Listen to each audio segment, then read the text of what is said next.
Selamat datang untuk Bapak Bonifacius Wempirambing ST yang akan menjadi pemateri workshop implementasi kurikulum merdeka tingkat satuan pendidikan SMK Negeri Perbatasan Sleman.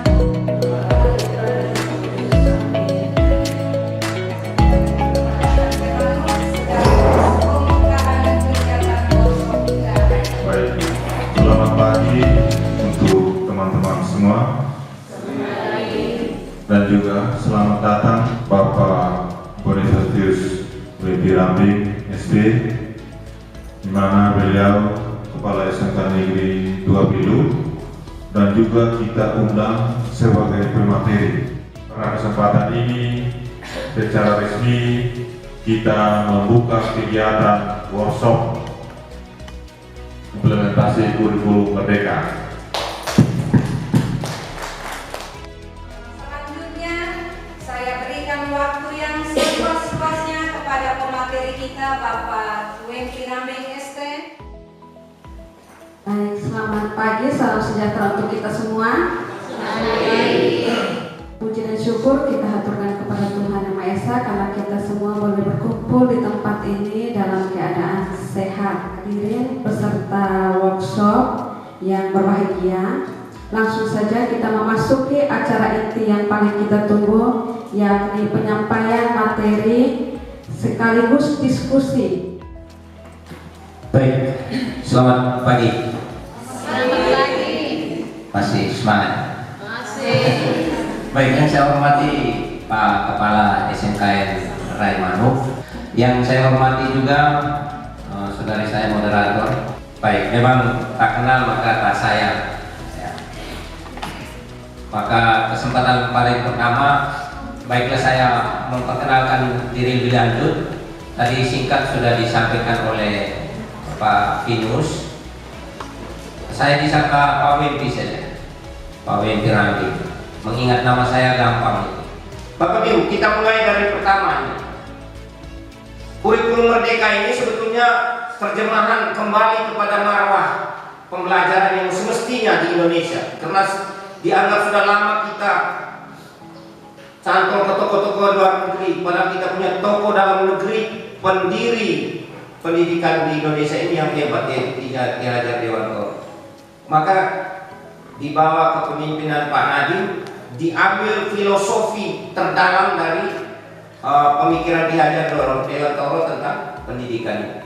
Bapak Ibu, sekarang kalau kita mau baca kalimatnya ini harus terus menerus kita internalisasi bahwa kita bisa jadi guru yang benar. Ya. Menurut Ki Hajar Dewantoro, mendidik dan mengajar ini adalah proses memanusiakan manusia. Ya, sehingga harus memerdekakan manusia sebagai dan segala aspek kehidupannya, baik fisiknya merdeka, mentalnya merdeka, jasmani maupun rohani. Ini kita refleksikan baik. Justru kita sudah bertahun-tahun, termasuk kita ini, terutama generasi yang lebih muda dari saya. Kalau saya mungkin agak sedikit merdeka dulu zaman saya SMP, karena saya kebanyakan di sekolah misi. Ya, yang produk negeri harus ini. Tidak buat ini kau salah, kasih sanksi. Ya, ajar kita mengharapkan itu. Memanusiakan manusia. Memanusiakan manusia itu bukan yang kita pukul. Karena pada hakikatnya manusia itu pasti mau baik, mau benar. Jadi kita membagikan, guru punya tugas itu memunculkan itu. Jadi jangan jadi penghukum, penghakim. Ini yang saya harap kalimat ini kita dengungkan terus di dalam pikiran kita, terutama internalisasikan ke dalam hati, bahwa tugas kita sekarang yang menyandang predikat guru ini adalah memanusiakan manusia sehingga dia merdeka. Sepanjang anak yang kita didik kita rasa kurang merdeka, disuruh menjawab, dia diam saja. Ya, disuruh sampaikan pikiran, dia diam saja. Itu dia belum merdeka. Tapi kalau umpamanya sekali sentuh, ya, Yos, tadi Bapak sudah jelaskan, sekarang pendapat. Ya Bapak, menurut saya ini tilawah dasar itu kurang tepat Pak Guru. Kalau bisa saya berpendapat, kalau sudah timbul interaksi seperti itu dalam pendidikan, itu ciri-ciri merdekanya mulai nampak. Jangan jawab-jawab, itu SMA punya lah. Jangan. Sekarang kita yang dulu, ini ada pertanian ya, jurusan pertanian misalnya, ya, ATPH. Kita sudah kasih contoh, ya, sudah kasih contoh membudidayakan dengan menggunakan polybag. Nah, anak-anak ini tahapan pengerjaannya. Pertama kita mengambil bahan medianya sekian, lalu kita mengapa kita pakai tanah yang jenis ini, mengapa tambah ini, mereka sudah dengar semua.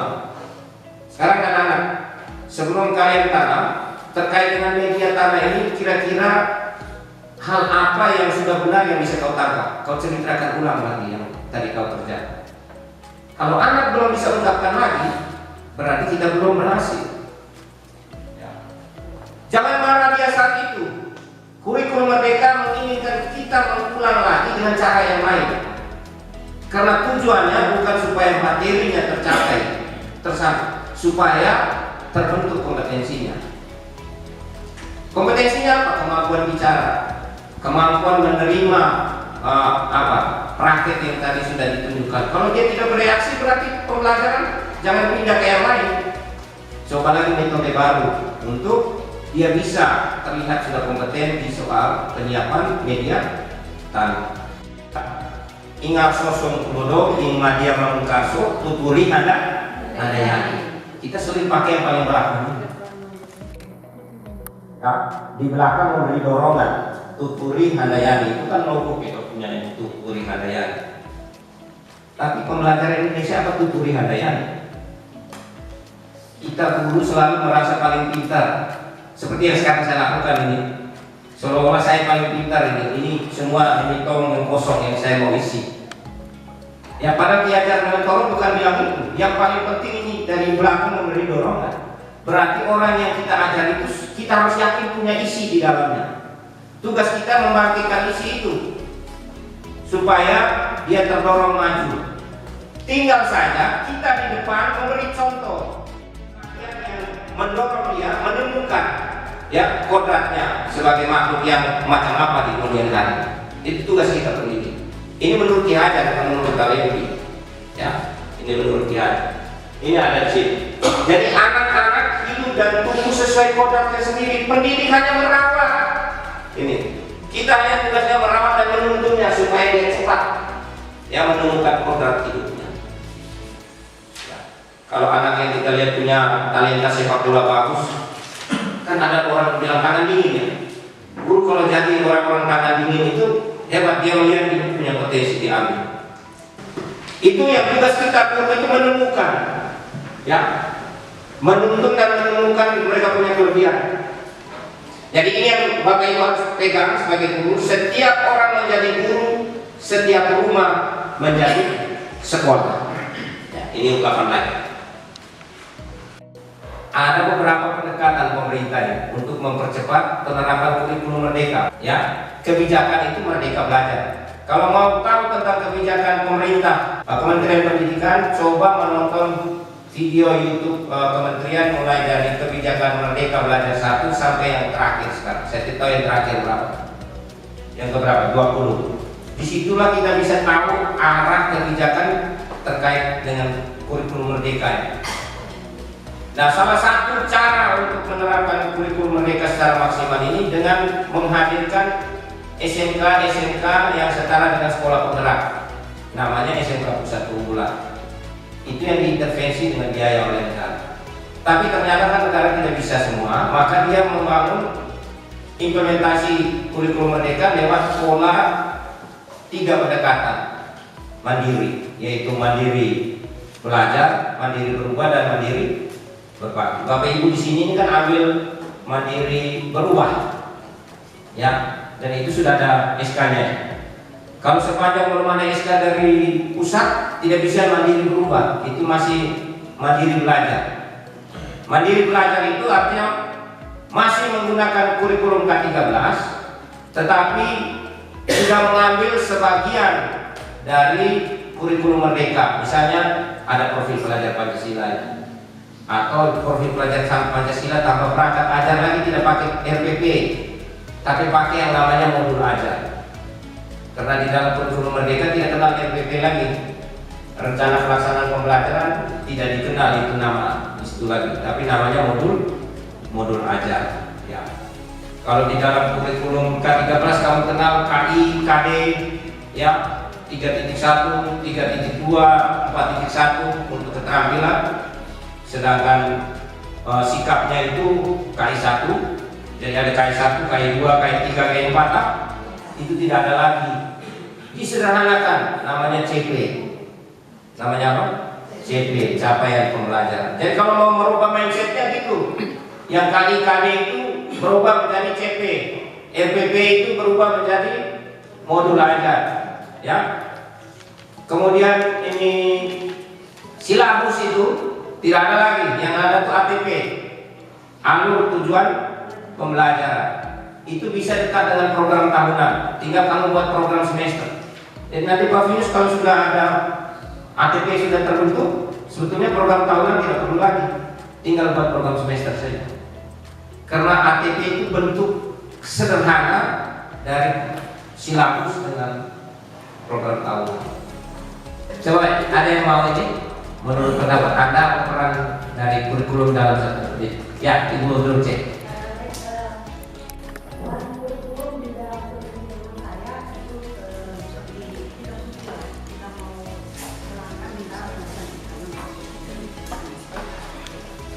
Ya, baik. Terima kasih. Sekarang dulu. Ini buat pakai analogi yang luar biasa ini. Seperti dokumen kurikulum itu seperti kitab suci itu. Jadi arah iman salah kalau tidak bersumber dari kitab suci, sama saja arah pembelajaran salah kalau tidak bersumber dari dokumen kurikulum. Kira-kira maksudnya begitu ya, Ibu Dulce? Terima kasih Bapak Wempin. Menurut saya mencoba menjawab peran dari kurikulum di dalam itu dia ibarat rambu-rambu lalu lintas yang mengatur di dalam satuan pendidikan itu harus bagaimana, harus Ya, tepat sekali. Baik. Bagian yang mempenuntun analoginya tadi rambu-rambu lalu lintas. Gurunya ya, silakan Ibu Ika. Nanti untuk jawabannya adalah ya, menggunakan kurikulum sebagai peta untuk proses pembelajaran. Aplikasinya dalam proses pembelajaran itu adalah menggunakan RPP, kemudian proses pembelajarannya itu sesuai dengan jam pembelajaran yang dikasih oleh kurikulum. Jadi seminggu misalnya kerja 2 jam, tetap mengikuti. Ya, baik. Terima kasih. Kerangka dasar kurikulum ini peserta dapat memahami pentingnya penyelesaian kurikulum dalam upaya pembaruan. Maksud Bapak Ibu setelah dia kerangka dasar ini bisa memahami pentingnya penyelesaian kurikulum. Lalu tentang profil pelajar Pancasila ini supaya 3 hal ini bisa dibentuk, ya. Kemudian struktur kurikulum dan sebentar penjelasan prinsip-prinsip asesmen. Profil pelajar Pancasila itu dalam rangka ini menguatkan kompetensi, menguatkan karakter dan budaya kerja dari peserta didik. Apa saja dimensi dari profil pelajar Pancasila ini? Ada 6 ini. Ya. Ini harus keluar kepala Bapak Ibu guru. Karena ketika kita susun perangkat ajar nanti modul, ini 6 ini jangan nanti cari lagi. Ini beriman, bertakwa kepada Tuhan Yang Maha Esa dan Mulia, berkebinekaan global, bergotong royong, mandiri, bernalar kritis dan kreatif. Ukuran kita punya sukses ini melakukan pembelajaran dengan kurikulum merdeka ini. Kalau dalam diri siswa ini sudah terbentuk karakter-karakter ini, 6 dimensi profil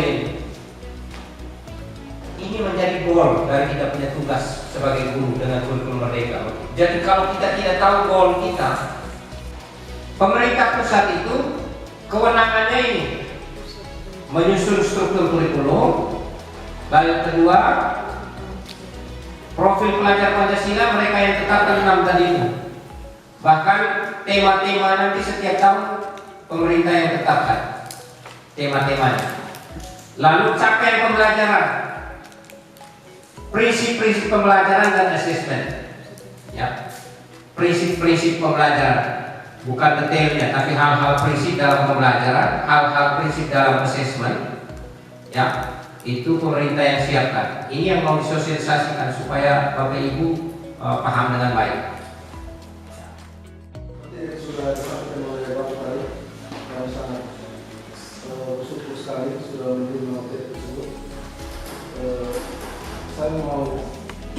bertanya kira-kira trik atau cara yang mempermudahkan kami menerapkan materi yang tadi disampaikan oleh Bapak Firman. Itu ada video ya. Profi, nomor satu yang saya berharap kita belajar dari sumber yang sakti. Sumber yang sakti itu pemerintah sudah siap kan? Itu ada di platform Merdeka Mengajar supaya jangan bias. Karena itu usahakan kita kuasai lewat platform Merdeka Mengajar itu di bagian itu ada cara belajar mandiri. Dia bahkan itu setelah kita nonton video dia uji kita untuk pertanyaan-pertanyaan lalu sampai bisa keluar sertifikat khusus belajar kurikulum Merdeka. Itu tadi kalau kita lihat di layar itu saya lihat itu masuk di platform Merdeka Mengajar itu dengan akun belajar.id. Lalu di bagian kurikulum ya, itu di situ semua hal yang kita mau tahu tentang kurikulum Merdeka termuat di situ, dan itu jalan yang paling tepat untuk kita. Di samping itu disarankan juga supaya kita menonton video-video dari Direktorat Pendidikan SMK. Itu ada link YouTube yang cukup banyak yang menjelaskan tentang Merdeka Belajar, ya, Merdeka di dalam. Selain itu yang mungkin tadi nanti file yang saya kesediakan, itu sumbernya juga dari lembaga digital resmi kementerian. Saya hanya meramu untuk lebih sesuai dengan gaya penyampaian saya saja, tapi sumbernya dari. Sehingga saya sangat sarankan ini Bapak Ibu. Kelemahan terbesar kita tunggu itu pengembangan dunia kurang. Bukan di sini saya kadang-kadang juga makan gigi di teman-teman. Setelah saya cek berapa orang yang sudah langganan e-guru, hanya 1 orang yang angkatan. Tapi saya sudah tahu dan tahu. Ada cara untuk meningkatkan kita punya kompetensi guru itu dengan biaya yang terlalu mahal. Kita berlangganan 1 semester itu kan paling kurang 200 ribuan. Setiap ini bulan minimal 1 gratis. Berarti kalau kita daftar 1 semester 6 bulan. Ada yang daftar 1 tahun. 1 tahun itu berarti bisa 12 sertifikat kita punya. Nomor 1 bukan dapat sertifikat. Kadang-kadang ada itu PNS karena mereka yang sering gaulkan. Mereka cari sertifikatnya, tapi isinya tidak ada. Tidak boleh itu. Cari isinya. Karena saya beberapa kali itu kemampuan penggunaan teknik IT yang modern, misalnya Canva, bagaimana buat video yang bagus untuk belajar. Itu kalau yang gratis pasti tidak bagus, Bapak. Kalau yang berbayar itu biasanya yang kualitas bagus. Mereka kadang pakai semua online, dan itu dokumennya mereka kasih, kita bisa belajar di rumah, tidak mengganggu jam kerja. Jam 7 malam ke atas sampai jam 12. Saya dulu waktu dulu rajin itu, karena saya butuh untuk bisa mengasah saya punya diri, bagian dari pengembangan diri.